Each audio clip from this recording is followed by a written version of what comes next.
What's up, YouTube? Welcome back to the channel. If you're new, hi, I'm Connor, and I got my buddy here, Dylan. Hello. So, me and him decided we're going to discuss a big issue that is going on in the aviation industry worldwide.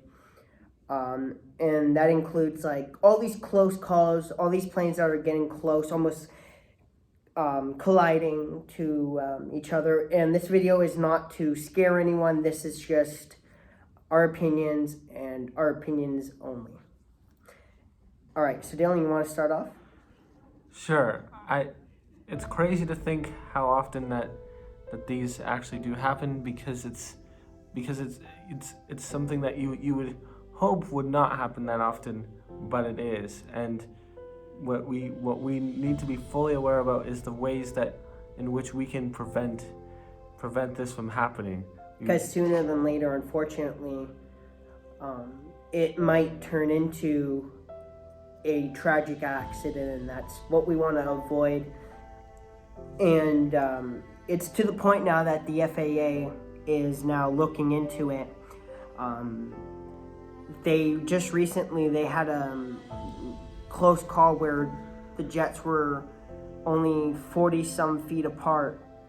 That should never even be such even a thing. I don't know how that happens. And the one thing that does not help is that there is a air traffic controller shortage in the United States. I don't know about here in Canada, but I know in the United States there's a big shortage, and that definitely does not help because now controllers have much more on their hands because there's less of them. What else do you think has a play in it, or what's your opinions on it, or what do you think can help? I think a major factor of this is that is that there's just more and more planes to begin with. The demand for travel has only gone up, and subsequently that leads to more planes flying around, which increases the chances of them getting closer together. Mm-hmm. And something I want to mention is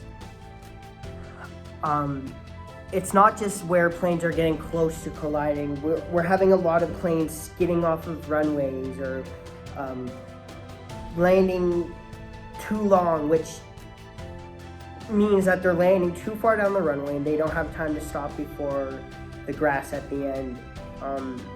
And yeah, I think it's also that has a factor that unfortunately pilots are now, because there's also a pilot shortage, now pilots are working more hours, and that unfortunately we've seen in the past cause many tragic accidents.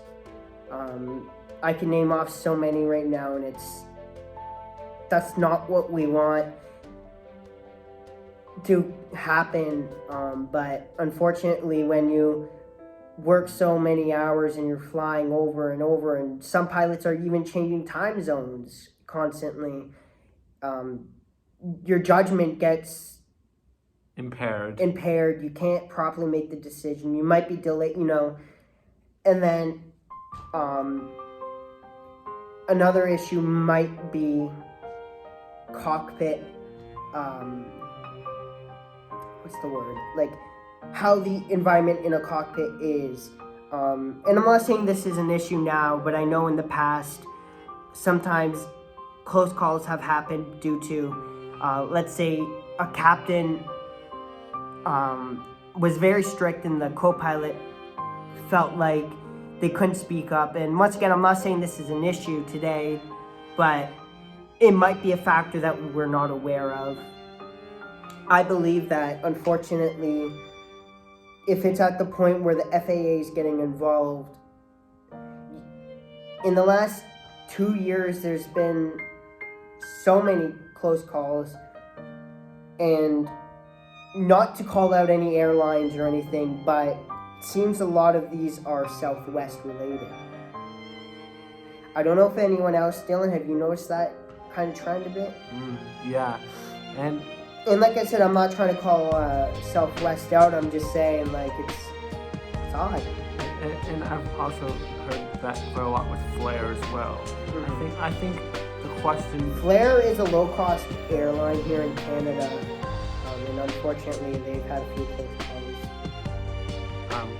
And because of that, and because the majority of these seem to be low-cost airlines that are doing this, and this is with any airline, but it seems to be more with these low-cost airlines. You start to question the pilots' training. Are they putting the pilots in the plane too quick because there aren't enough pilots? And that's something big that everyone should be looking into. And I believe that now the FAA is looking into pilot and air traffic control shortages, because now it's to the point that everyone's working too much. Errors are happening, and unfortunately, I'm not saying aviation's dangerous, but it's not as safe as it should be right now. And we've had many, I can say, and people could say, oh, they're small airplanes, they go down a lot. But in the last year, let's say, I've noticed an increase in accidents. Maybe, it's just they're putting it out there more often. I don't know. Maybe it's not, but I'm just saying I've been noticing a kind of an increase in the trend of tragic accidents, and I feel like it all has to come around to pilot and air traffic control shortages. So what do you think now we need to do? We need to hire more air traffic controllers, and pilots, I think, should get more training. Now, what are you viewers? What are your thoughts on this? What do you think we should do? Exactly. And Dalen, I'm gonna ask you this, and tell the viewers and me what you think. But do you think that this is gonna lead to a worse situation? Oh, it really is, and that should be a reminder to people that this is something we should be focusing on now, and not something to just drag on. Yeah, and like I've said, and Dylan can agree, we're not here to scare you. We're not saying flying is dangerous. It's just not where it should be right now. Yeah, the standards are just not as high as they should be. We just want to make sure that as many flights as possible are as safe as possible, so that everyone can have a good travel. Yeah. Before we wrap this video up, I want to say that, if you do work if you're a pilot, or you're a maintenance mechanic, or, you're something in the aviation field, to keep making sure this aviation industry is running, I would like to say thank you for your hard work. To the people who work hard, the people who try to make things go safe, and to the people who are working extra hard, thank you for putting that effort in. And luckily the FAA, like I said, is looking into it, and hopefully there's a result that we come across before things get too out of hand. But that's why, like Dylan said, we need to do it now and not later. Another solution I would have to say is, I think people need to be looking at, airlines need to be looking at how their procedures are going for how much hours a pilot is actually working. I feel like a lot of the airlines right now are not paying attention to that. But I could be wrong, but I feel like a lot of pilots are being overworked, and that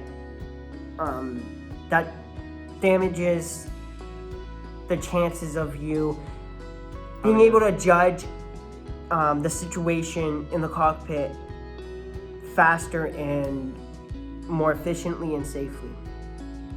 Yeah, and also having a safe flight. What's important is that pilots are human, just like you and me. So Exactly. they need to be treated as such. Mm-hmm. And unfortunately, one thing that does not help is we're just coming out of the airlines. Basically, airlines are still recovering today from the pandemic. So many airlines are still recovering, and that definitely has a big impact on all of them. That's all I have to say. Dylan, anything else? No. All I have to say is thank you very much for watching. All right, you guys. Please post in the comments what video you would like to see next. I think me and Dylan might, if we get a chance, might do a video on some aircraft manufacturers that we know like. about. And yeah.